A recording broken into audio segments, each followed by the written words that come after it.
Hello friends, today I will show you how to add meta text in Google Ads Designer. So let's start. Now I use text. Now if you want to add meta text, then you need to go to the code view.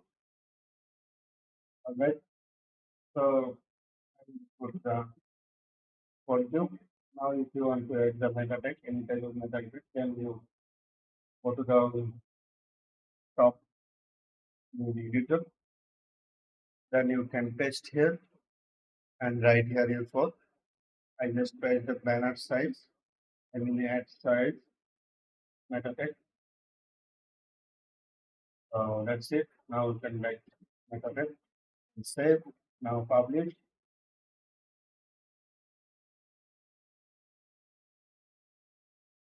Now I see the meta text header.